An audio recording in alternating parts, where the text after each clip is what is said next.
Somebody touched me and it must have been them ancestors' hand. Oh, somebody touched me. Oh, somebody touched me. Oh, somebody touched me and it must have been them ancestors' hand. Algebra, geometry, first civil society, medicine, philosophy,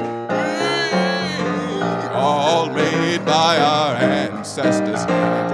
Oh, somebody touched me. Oh, somebody touched me. Oh, somebody touched me and it must have been them ancestors' hands. Rock upon rock, stone by stone. Saqqara, Memphis, Abydos. Yeah, yeah. They left it written in the stone. Oh, made by our ancestors' hands. Somebody touched me. Oh, somebody touched me. Oh, somebody touched me, and it must have been them, and it must have been them ancestors. It must have been them ancestors' hands, and it must have been them ancestors. Must have been them ancestors. Must have been them ancestors' hands.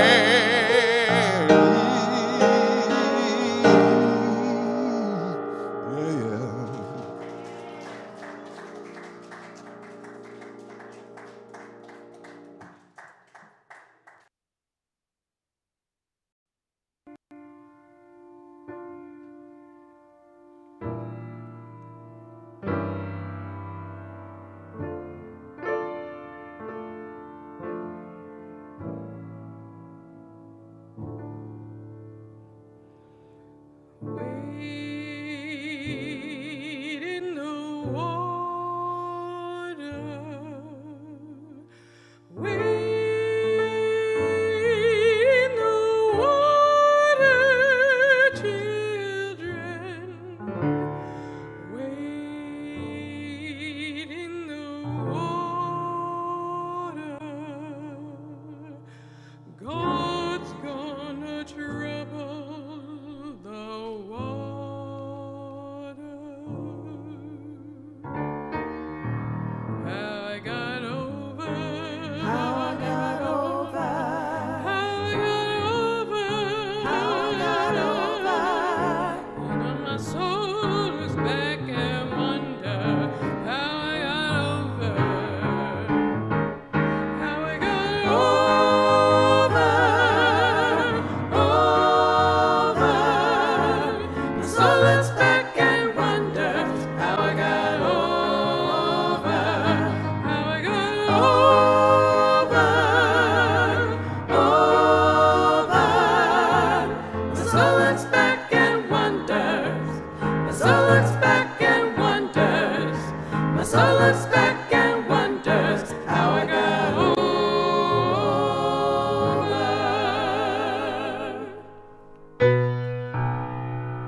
I ain't gonna let nobody turn me around, turn me around, turn me around. I ain't gonna let nobody turn me around. Gonna keep on a walking, keep on a talking, marching up to freedom land. I ain't gonna let nobody turn me around, turn me around, turn me around. I ain't gonna let nobody turn me around. Gonna keep on a walking, keep on a talking, marching up to freedom land. Ain't gonna let nobody turn me around, turn me around, turn me around. Ain't gonna let nobody turn me around. Keep on a walking, keep on a talking, marching up to freedom land.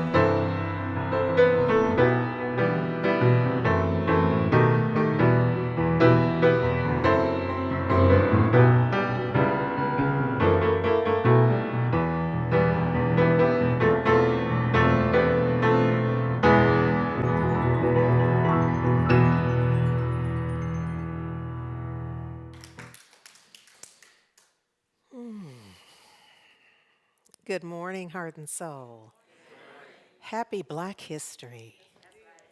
We are just endeavoring to anchor ourselves, to root ourselves in this truth that we know, and then say it out loud.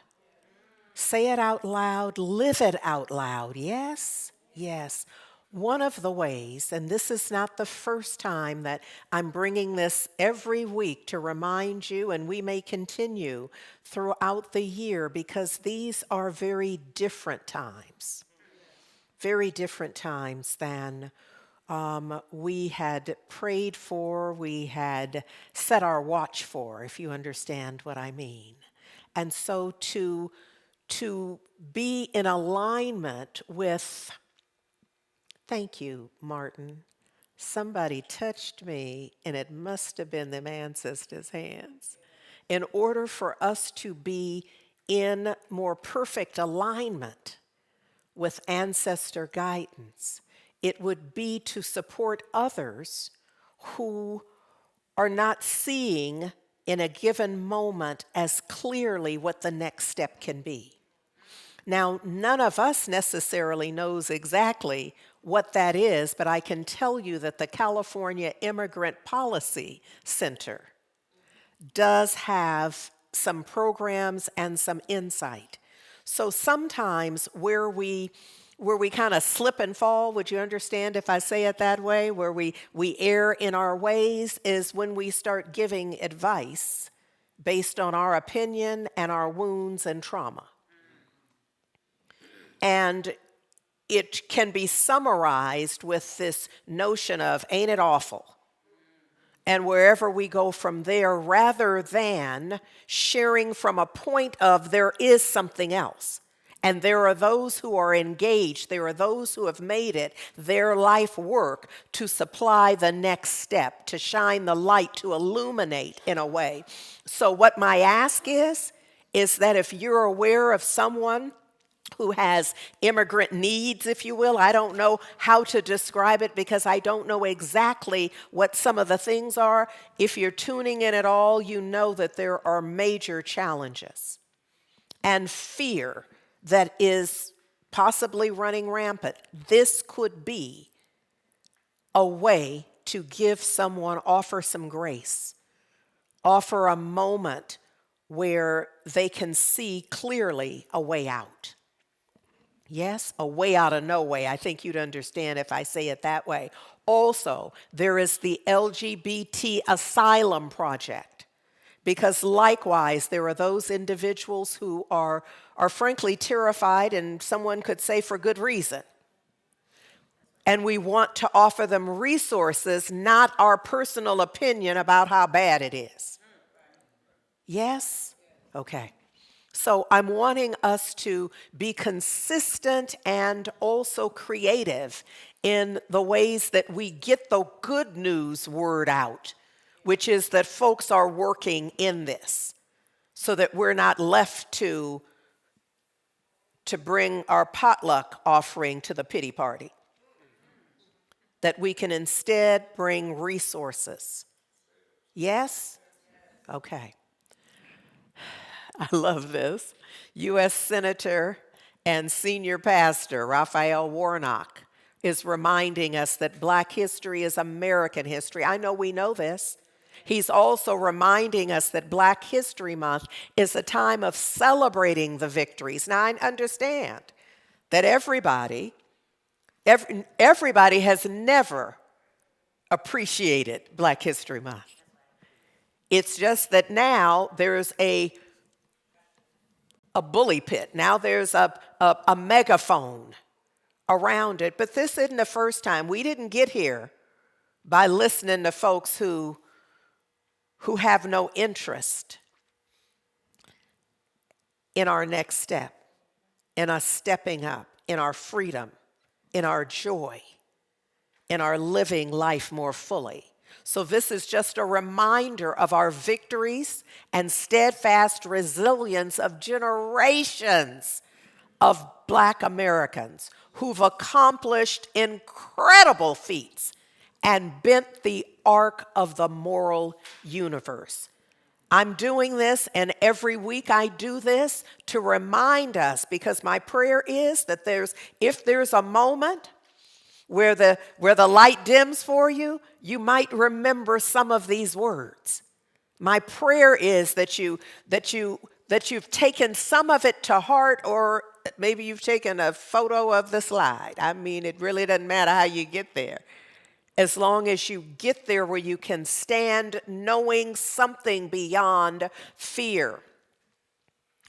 Your ancestors, my ancestors, our ancestors, we invite you to be a part of Black history.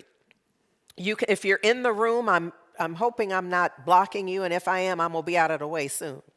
And if you're at home, I think we have the camera on our Black history display. We're inviting our congregation to bring photos so that you can be a part of it. All we ask is that you prepare them so that all we're doing is sitting them here, and that you collect them afterwards. But we're wanting to give honor to the presence of ancestors always, and to also lift up and give thanks for their contribution. Yes? Okay.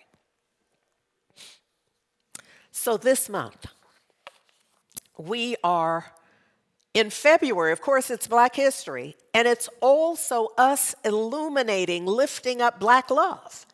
Because what else could it be but love that guides us, that absolutely has ancestors, that our whole history is the fabric of love, and how we continue to show up no matter what. So this is a time when we'll honor our past, we'll stand in our power, and we'll shape our future. We say the youth are our future, but they're our present.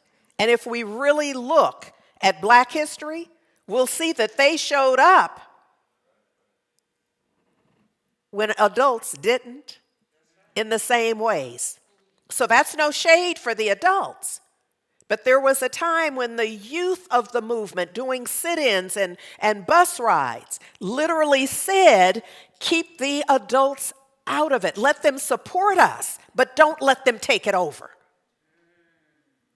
We got to pay attention and get that something else, that there's something about the way that we engage spiritual laws and our inner resilience and ingenuity, and know that that's what propelled us through centuries of struggle and triumph. And so this question of so how'd we get over? We made a way out of no way. And that's what we're called to do now. So in this month, and frankly, it is the Heart and Soul Way, we're exploring the spiritual consciousness behind and within the civil rights movement, the sit-ins in particular today. So I want to lift up, I'm going to highlight specifically the beautification circle under the leadership of Ernestine Calvin and Valda Earl Southall, because I keep telling y'all you need to be in here.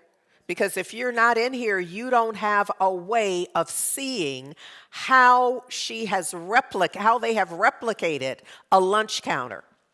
Because we are focused on the sit-in. So you see the photo, but if you were in here, you'd see these tin cans for saltine crackers. You'd see the fur shawl. You'd see the suit, and you'd see everything that is on display here that is intended to replicate, to remind us. You know, there's generational memory. So there's something that when you see it, it's awakening in you the truth about who we are and whose we are and what is ours to be and do and have. Is this making sense, y'all?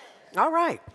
All right, so this is the way we're acknowledging that Dr. King and Reverend James Lawson applied principles of nonviolence, faith, and oneness. These are the principles that are deeply aligned with our New Thought ancient wisdom. This is why it feels easy for me to speak to Mother Harriet as representation of these same principles that she lived without giving them a moniker of any particular branch of spirituality, just simply living the principles, knowing oneness, being love in action. Yes? So every Sunday this month, we are starting, before the service, we play Sounds of Blackness, Optimistic. And we're playing it because it's a reminder, as the lyrics say, don't give up. Don't give in. Although it seems you never win, you will always pass the test as long as you keep what? Your head to the sky. You will win. And that's the calling now. And so, Martin and Thomas, come on. Love lifted me. When nothing else could help, love lifted me. Martin Luther King Jr. says, love is the only force capable of turning an enemy into a friend. Love lifted me. Martin Grisell and Thomas Hughes.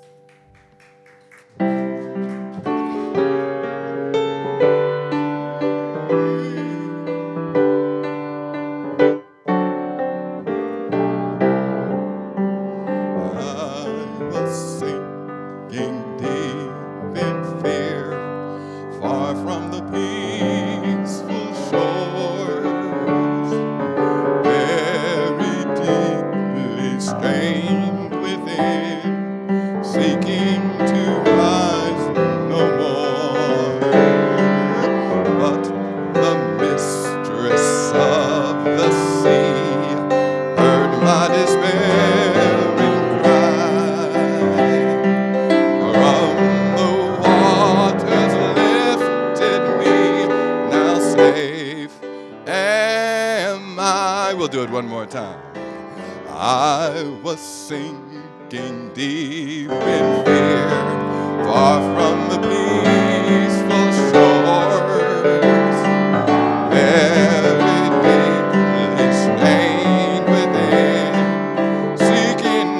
rise no more. Ooh, but the mistress of the sea heard my despairing cry.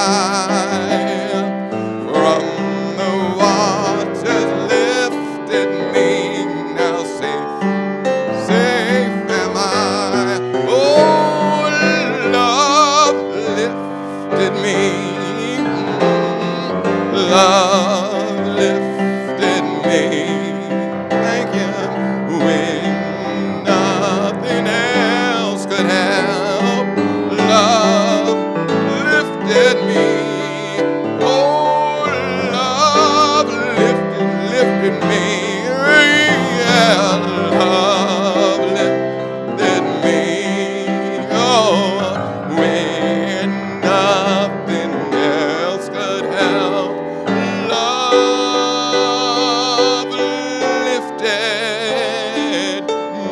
Sing with me. Love lifted me. Love lifted me. When nothing else could help. Love lifted me. Oh, love lifted me. Yeah, yeah. Love lifted me. When nothing else could help, love lifted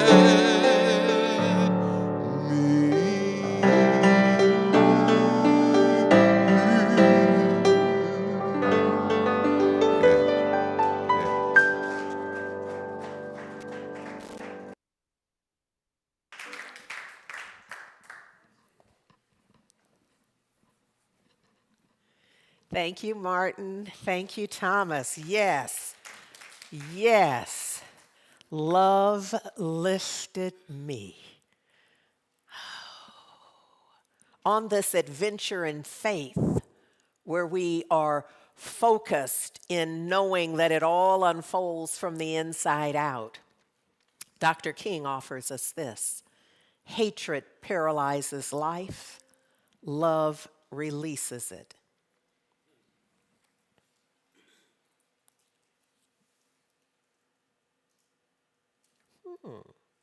Here we go. Hatred confuses life, love harmonizes it. Hatred darkens life, love illuminates it. Love lifted me. I enjoy kind of doing this mashup of the, quote, fathers of religious science, science of mind, what we call New Thought, that we know as ancient wisdom, because if we go to Egypt or any of the sacred lands, we see that there is a foundation of truth that precedes any of these folks. But what they did for us is that they wrote things down and they published it in ways that it is valuable. I'm hoping that none of us get so stuck on anything that we're willing to miss the truth on account of from whence it has come. So I just offer you these words from Eric Butterworth. He says, things may happen around you and things may No, he said it that way. Let me say it this way. Things will happen around you. Things will happen to you. But the only things that really matter are the things that happen in you.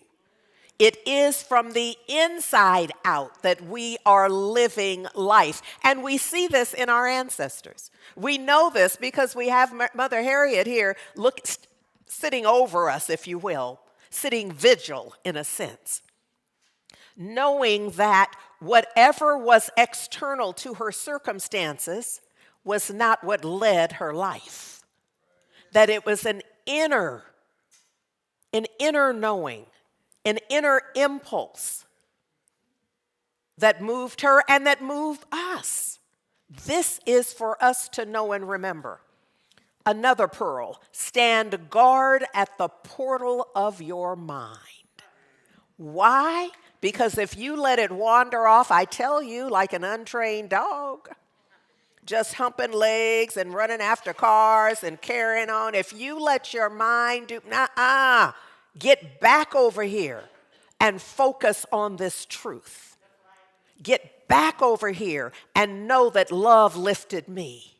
Know that the ancestors thrived in ways that historically we can't even explain.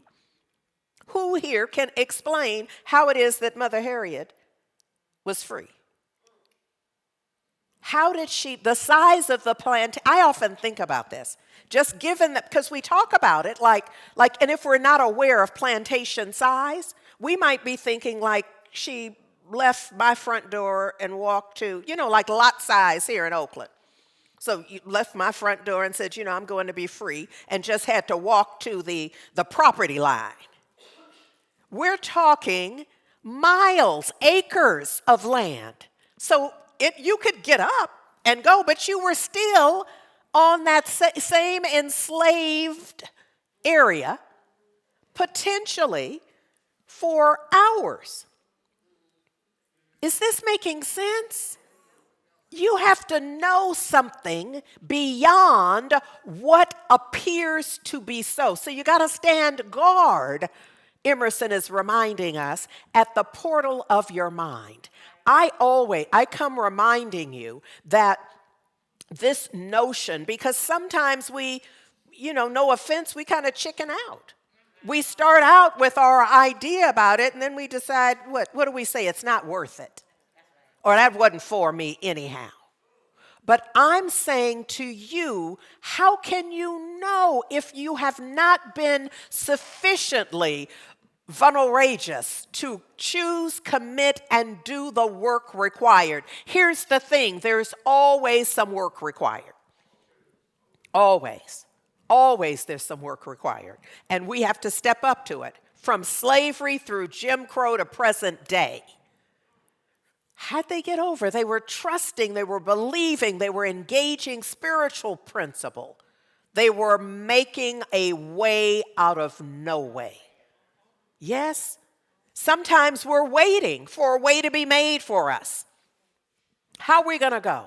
Oh, when I think about the folks that started the literacy program, not calling it that, but were teaching enslaved folks to read, to make sure that they were creating a way out of no way with what looked like there was no risking life and limb. Oh, I'm trying to say something this morning. Calling us into an awareness that it probably requires more than you might have been thinking about. But I've come today to say it don't matter because you can do it. How do I know you can do it? Because it's been done. It's been done and you can do it. It's been done and I can do it. Please say that with me. It's been done and I can do it. So I know there are folks who are falling out and in fetal position about what appears to be happening now. Can I just go on record and say we've been through this? We've been through this. Not this specifically. We didn't have social media. But we've been through this. We know what to do. This is not a pearl clutching time. This is not a time for us to pretend as if we don't know what to do. What did Martin say? The ancestors, I know it was the ancestors it touched. It's to lean in. This is why we're building our altar. We're building our altar of ancestors to remind ourselves that we have what we need. We have what we need. That will then provide us with that has never been done before. Oh, our history is full of first times. And it was always instigated, illuminated by folks who refuse to accept that this is just how it is. Do not tell us ever again that's just how it is. How? How can we live with that as the guiding principle? That's just how it is.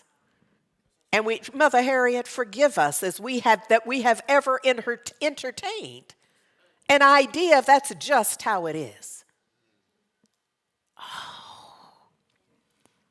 I have to remind you, Neville Goddard, he says it is his belief that all humans can change the course of their lives. He ain't said nothing but a word, yeah? Because before he said that, Mother Harriet walked away. Before he said that, Frederick Douglass was already helping other folks at being part of the abolition movement. He had already gotten away. Hundreds. We can't even name all the folks. We don't know who all got away and how they got away. There are a few folks, we have some slave narratives, and we learn from that. But we do get that we can change the course of not just our lives, but all living by our imagination. Think about it, no GPS. What do you think they were using? The original GPS, the inner knowing, the tapping in, and making it so essential. Come on, y'all. I need you to really pay attention here. Because we know we must move to know that we know, though. That's almost like the missing key. I know you know. There's nothing probably, there's some stuff I'm going to say today that y'all probably don't know. But most of it you already know. The key is, are you willing to move that to a level of living where you can declare, I know that I know. Because when you get to that vibration, your life matches it. Does that make sense? That you're not just talking about it, you are living it. Yes, that's the call here. Neville says, by our imagination, by our affirmations, what we say. Now, affirmations, when I say affirmations, I don't just mean the ones you write on the 3x5 card on the post-it and put on the mirror. I mean the stuff you're saying that is under the radar, where you're affirming fear as well. See, it's bringing it to a conscious awareness so you can correct it. So you can make certain that what I'm affirming is in alignment with the life I'm calling forth, with my heart's desire. Yes? We can change our world. We can change our future. He says he has always preached that if we strive passionately, what is that? With feeling, to embody a new and higher concept of ourselves, then all things will be at our service. Are we willing to command it? Can we get out of that space where we just complain about it and we pontificate about just how awful it is? And I understand why we do that. I really do. It's because it keeps us from having to stretch. It keeps us from that vulnerable, courageous place that's required to make the change. We're going to talk about it today for real. But come on, let me see if I can just get through what Neville tried to tell us. He says, most people are totally unaware of the creative power of imagination. And because they are, they invariably bow before the dictates of facts. Fact, the period that we're going to talk about now, which is the late 50s, really coming on the record 1960 and beyond, the fact was that black folks, while they could go into Woolworths and stand at the counter, not the lunch counter where people could sit, but they could go there and they could buy food, but they could not sit and dine. That was the fact. I submit to you, we could still be living by that if somebody hadn't imagined that it could be different and had imagined it long enough so that it had them moved to say, you know, I'm going in there today. And I'm going to go in every day until it shifts. The bus boycott. It wasn't because they were just major walkers in trying to get their steps. It was because they had a vision beyond the facts. The fact would be that you need the bus to get where you're going. Until you spend a year walking and riding with good neighbors, with good Samaritans, if you will. Yes, before you do the thing, it looks like the facts dictate what happens. Yes. He says you must boldly assert the supremacy of your imagination and put things in subjection to it. Now look, you got to be careful with this. Because if you're imagining worst case scenario, it probably works even better. Because there's nothing in your way. Do you understand? Trying to tell you something right here. Imagining the worst case scenario, which is your way of triple charging, if you will, turbocharging the facts. See, there's nothing in your way. So it works better, faster, is recorded more deeply. Because there's nothing in opposition to it. But when you say, now wait, hold up. I think this could be different. I think it doesn't really matter what the White House says about Black history. I don't know if that's the beginning of the Saturday schools that we always talk about, that we wish we had, that we see other cultures doing. I don't know what will come out of that fact. I don't know what creativity, I don't know who the one is who said, not on my watch. All these books going to waste? All this info? No. We're going to create something right here. I don't know who is going to be the one. I don't know who they'll call. All I know is that I'll take the call to say, yes, it can happen right here. We could have a Saturday school where youngsters are taught the spiritual and the historical, the ancestor stories, and the principles. See, the key would be to decode it. It's not just that Mother Harriet did this and did that. It's the spiritual principle guiding. Is this? Yeah. See, I don't know how it's going to be, but I've been imagining that it's unfolding. Yes?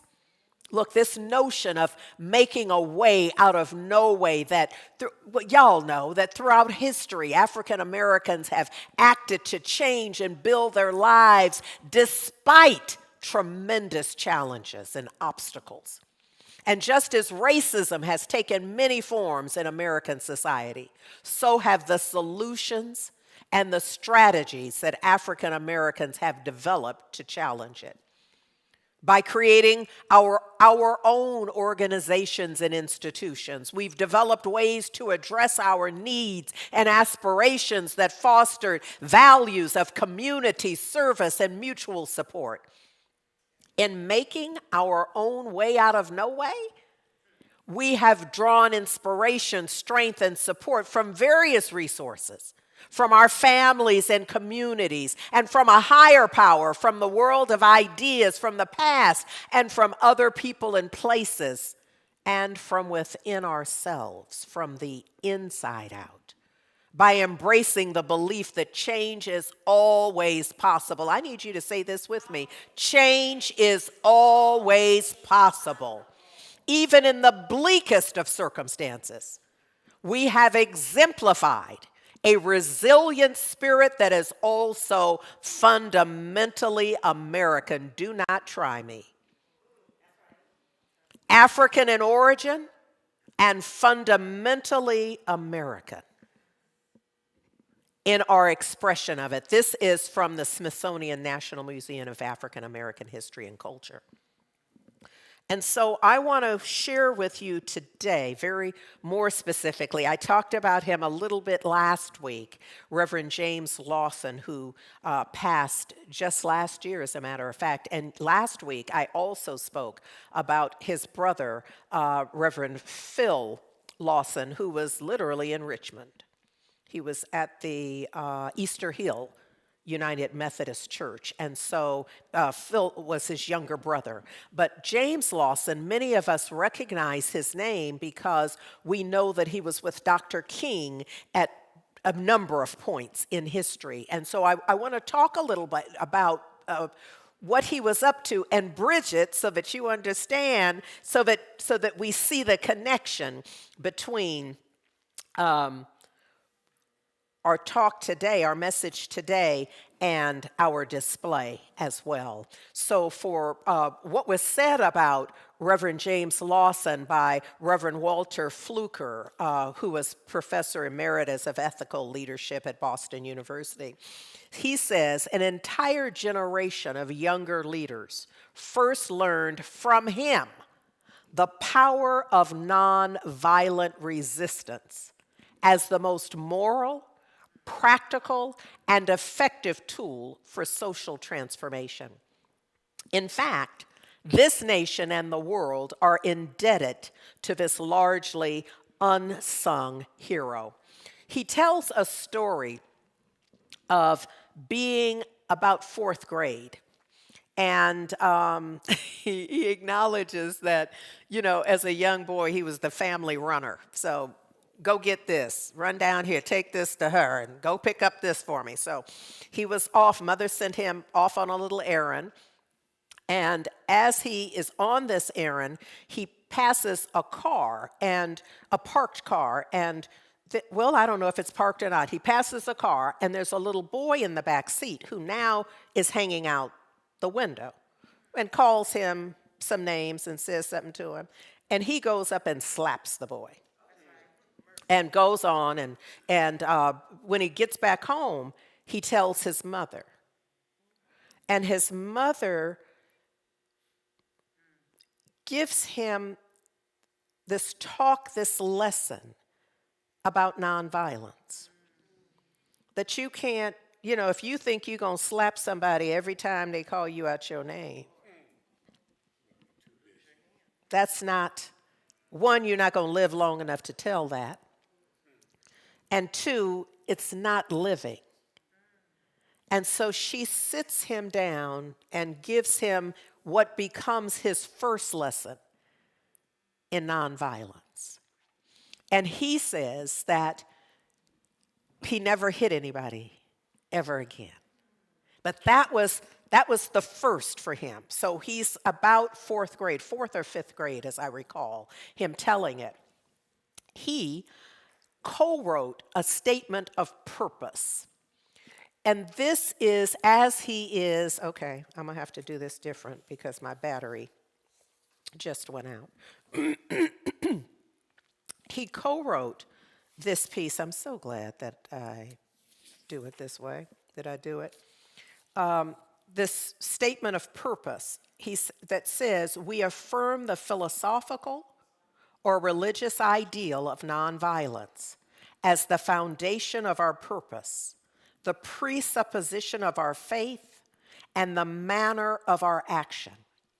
Nonviolence, as it grows from Judaic Christian traditions, seeks a social order of justice permeated by love. Integration of human endeavor represents the crucial first step towards such a society. He says that through nonviolence, courage displaces fear, and love transforms hate. Acceptance dissipates prejudice. Hope ends despair. Peace dominates wars. Faith reconciles doubt. Community, mutual regard cancels enmity. He says that justice for all overthrows injustice. The redemptive community supersedes systems of gross social immorality. Love is the eternal motif of nonviolence. Love is the force by which God binds man to himself and man to man, humanity to humanity. Such love goes to the extreme. It remains loving and forgiving even in the midst of hostility. You begin to get a sense of what's at the core of this. He was involved, Reverend James Lawson was one of the,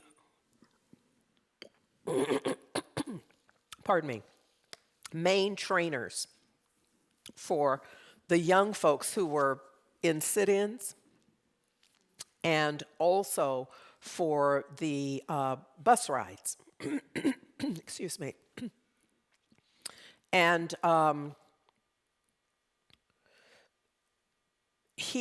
in this training, these are the 9 guidelines, if you will, or dictates. And I copied this. And I'm trying to remember if this is at Vanderbilt or it might be at Boston University, where his papers, where Reverend James Lawson's papers are held. And so I was able to access online some of that. And this particular piece is for the Nashville Nonviolent Movement. This training included this information. And literally, I simply copied what it said. Let us maintain perfect discipline. Let us. So just the way it's there is the way I found it. It's number 1, remain nonviolent under all circumstances. So here's the thing. You couldn't just say, I want to be a part of it. And they just said, okay, line up, go. It was that you had to have a clear understanding and they needed to see you role play. get name called, and have you still maintain a nonviolent state. Have somebody throw something and still maintain. Because, some of us think we could. We would sign up and say, oh, yeah, I could do that. And the minute they did, we would just be up and at it, jumping over tables and chairs and stuff, with hands around somebody's neck as a response. And so that's understood that could happen, but they're like, you can't go. You can't go till you work that out. Because that's not what we're doing. We're doing another whole thing here, and you must get on board fully in order to participate. Does this make sense? I know sometimes I remember seeing it on television. So I'm probably, what am I, 8. I'm an old 8, working my way to 9 years old. And so downtown Berkeley, so they're at the Woolworths.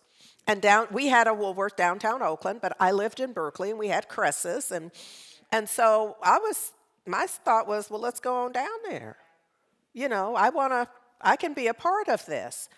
And I'm not understanding that it wasn't happening that way everywhere.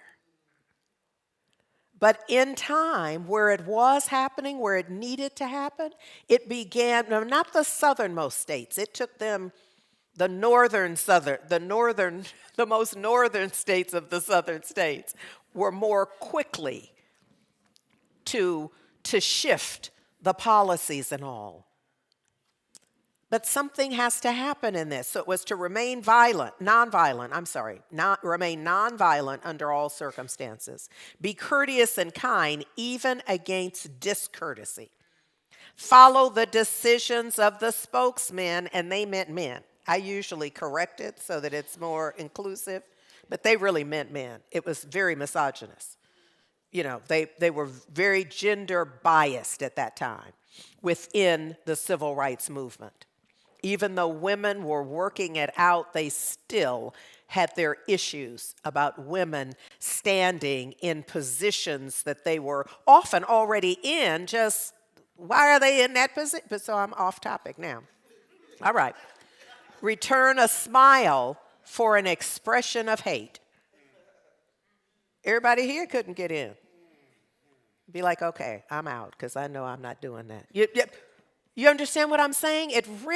You really had to be disciplined beyond what many of us have ever considered. Look forgivingly upon your opponents who are your worst enemies, who are their own worst enemies, and trying to be yours. Yes, it's really requiring that we activate spiritual principle in a way that we have seldom been asked to do. Resist violence with both the spirit and action of nonviolence. For some of us, that had been a year-long course. For us to shift our way of being and thinking and believing. Because what? Both the spirit and the action of nonviolence. They didn't leave a stone unturned, did they? So not just going out there and be nonviolent, but you must bring the spirit of nonviolence as well. Remember that we work for the creation of a new community which benefits all people. And open your heart. Oh. Can you see why it worked? Because maybe you don't. Y'all have always been my lifeline at home. Can you see how this would work? How grounded, how they did the preparation to fan the flame on the discipline required to be the ones that could make the difference. Because we can imagine, if you will, that we could go in there half-baked Some kind of with the action of nonviolence and some in the spirit, and we just see what happens.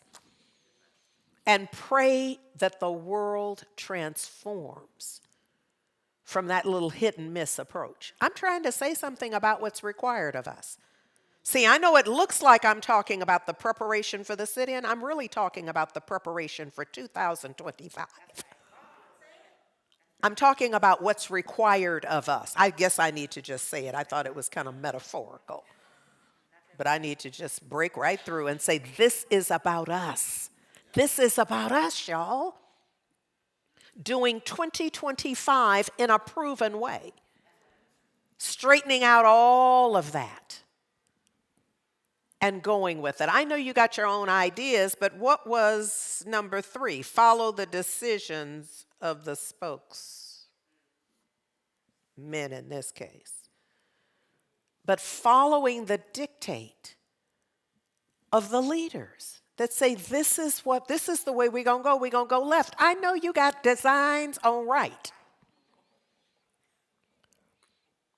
But that's not what we're doing right now. Does this make sense? Okay, so that's 2 people. I was hoping if I could get 5. If I could get 5 people for whom this makes sense, I could move on. Okay, all right, thank you. Thank you, I appreciate that. Look, then number 8, meditate upon the teachings of Jesus, Yeshua, Gandhi, and Martin Luther King Jr. Because that combination, what do they all have in common? Love and oneness and nonviolence. Yes? Take our purpose with all due seriousness. Make it a lifestyle. Yeah? Okay, so Dr. Lawson says that love is the eternal motif of nonviolence, that love is the force by which God binds. So look, I'm just going to, y'all can show the various slides about Dr. Lawson, about Reverend James Lawson, and I'm just going to share about him because he led the Nashville sit-ins. But what happened before the Nashville sit-ins are the Greensboro, North Carolina sit-ins. And that's where we would honor the 4, the A&T, pardon me, North Carolina A&T, the 4 brothers who did that. I'm going to get to them in a moment. But I want you to know that Lawson, who I talked about as a 4th grader and that experience, that he was a draft resistor. And what's important about that is that he chose to, and unfortunately I'm not remembering the distinction, a conscientious objector, because he could have, as a minister, he was in divinity school, he could have gone with that and gotten the deferral. But he said, no, it ain't right. I'm not looking for the deferral. I'm standing on it's not right. So I'm resisting. So he served time. He was imprisoned in 1951 for refusing to register. Following his parole from prison in 52, he traveled to India and performed missionary work with the Methodist Church there. And while in India, he deepened his study of Gandhi's use of nonviolence to achieve social and political change. So in 1956, when he's back in the States and he resumed his studies at Oberlin College, School of Theology, that's where he met Dr. Martin Luther King Jr. I don't know if y'all see that you sometimes have to lay out the whole thing to just see how your preparation is essential, because you don't know where you're going. You don't know who has what you need, and you don't know who needs what you have. And here we see this. Now, they didn't necessarily see it in that moment, but when Lawson and King met in 57, King urged Lawson to move to the South and begin teaching nonviolence on a larger scale. Are you picking this up? See, I don't know who in here and who out there needs to continue doing what they're doing in a way that we can tap in, that we can make the connections that are required so that we can get to where we intend to be. God, I hope this is making sense. I'm linking up the pieces as best I can. Later that year, Lawson transferred to Vanderbilt University and organized workshops on nonviolence for community members and students at Vanderbilt, and also the city's other 4 black colleges. These activists, who included Diane Nash, who we know, and Marion Barry, and John Lewis, and Bernard Lafayette, and James Bevel, they were all activists who came into their own. They're students at this point. And they're learning, but they have the spirit of a commitment from the inside out of it being different and being willing to do what it takes. So in February of 1960, following the lunch counter sit-ins in Greensboro, that was not the first, because there was something in Chicago years before that, but Lawson and several local activists launched a similar protest in Nashville's downtown stores. More than 150 students were arrested for their participation in the sit-ins. The discipline of the Nashville students became a model for sit-ins in other southern cities. It had to be done a certain way. A thing that really touched me about this was this idea. I don't have my guide here to help me, so I'm doing my best to stay centered here, but there's so much that I want to share. In his 1968 speech, I've been to the mountaintop, Dr. Martin Luther King Jr. spoke of Lawson as one of the noble men who had influenced the black freedom struggle. He said about him, he's been going to jail for struggling. He's been kicked out of Vanderbilt University for this struggling, but he's still going on, fighting for the rights of his people. And it's true, Vanderbilt did expel him. They ultimately reneged years later, but when they did, faculty resigned in protest as well. He worked with Bayard Rustin with the Fellowship of Reconciliation and with SNCC and the Southern Christian Leadership Conference. And so he was key to the foundation of the discipline and the principles required to make the kind of changes we were looking at. And then in 1968, he was very involved with the striking sanitation workers, and that's when he invited King to come to Memphis, and we know that he was assassinated on April 4th. But Lawson continued to work with various civil rights groups following the assassination. In 1973, he became a board member of SCLC and served as president of the Los Angeles chapter. And he was also a pastor in LA. His legacy is as a civil rights leader and teacher of nonviolence. I also want to honor the A&T 4. And those were the brothers from Greensboro. It was on February 1st of 1960, so we're celebrating the 65th anniversary of that sit-in. February 1st of 2025 made 65 years. And as I told you, while African Americans were allowed to shop in the store and eat at the stand-up snack bar, they were not allowed to sit at the lunch counter. So what they would do as a part of the training is they would go in and buy something, because otherwise they could charge you with vagrancy, and there'd be a variety of things saying that you were just in there and not, but you go in and buy something.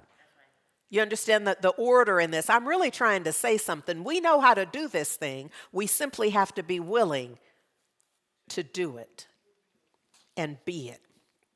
He says that these young people, they were all students. In fact, the A&T 4 were freshmen at that time. They all knew the risks that would come with causing white outrage, and the fear of being beaten and even killed crossed their mind. But they didn't let the fear stop them from making a change. Said So when they sat there, the waitress said, "Blacks aren't served here." And they remained seated. The owner told them to leave, but they remained seated. The owner called the police chief, who legally couldn't do anything as long as they remained peaceful and quiet. Now that surprised me, but that's the way it is written. The store closed early that day, and the four left peacefully without being arrested or harassed. Later that night, they spread the word, though, and then the next day there were 20 people and it got to the point where there were so many people they just took shifts. When one would get up, somebody else would take the seat. Now, by then, you have the community folks coming in to pour stuff on them, and there's a great photo that's on one of those stools over there that just shows where they'd pour milk, whatever was on the counter.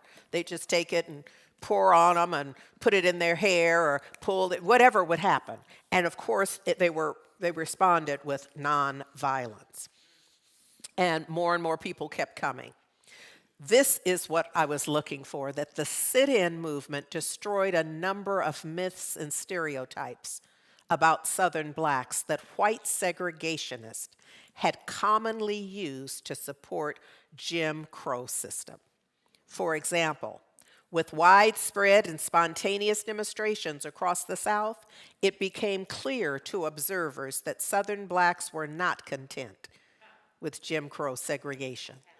Now, see, we forget, because we're sitting here so many years past, we forget that part of the story was that black folks wanted to stay separate anyhow. We want them separate, white folks would say, and they want to be separate.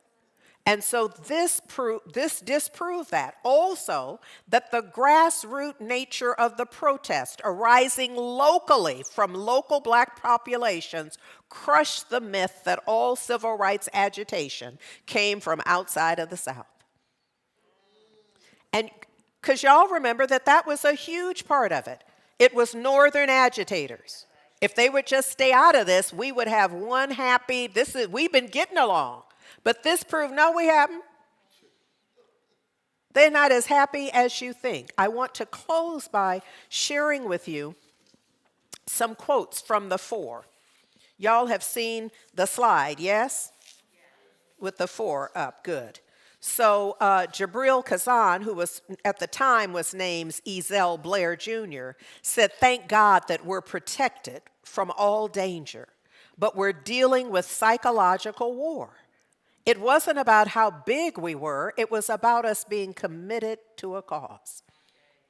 Franklin McLean Sr. said, there were some things that bothered me as a young boy about this democracy of ours that was not real to a lot of people. We could say that day before yesterday. Mm-hmm. Joseph McNeil Sr. said, "We weren't sure how we would leave the Woolworth store February 1st. We might leave in a pine box. We might leave upright as soldiers. We believed strongly in what we were doing." I think that's important because we don't often, it looks like, they got a statue on of the four, and, this far removed from it, we're not hearing their sense of what it was. When they went in there, they didn't know that they'd come out alive. For real, they didn't know. So they were simply committed in this change. We weren't sure how we would leave. Oh, I already read that. And then lastly, David Richmond said, "Don't follow your head. Follow your heart. Follow your gut. But don't wait for anybody because they won't come." We habitually have a pattern of waiting for somebody else to do it. When somebody else does it, I'll go. If they build it, then I'll go. We don't necessarily have a sense that there's something for us to build in this, to be a part of the building ourselves, yes? Ella Baker. I just need to invoke this sister. She said the major job in all of this, because she was very involved also with this preparation and teaching folks, had literacy programs, but let me just say what she said. She said the major job was getting people to understand that they had something where? Within. Something within their power that they could use. You know, one of my favorite Ernest Holmes quotes is that there's a power within that I can use. There's a power for good in the universe that I can use. And Sister is telling us where it is. Something within their power that they could use. And it could only be used if they understood what was happening. And how what?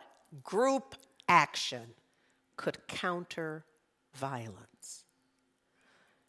A thing about what's happening now, and I'm going to call on Martin and Thomas.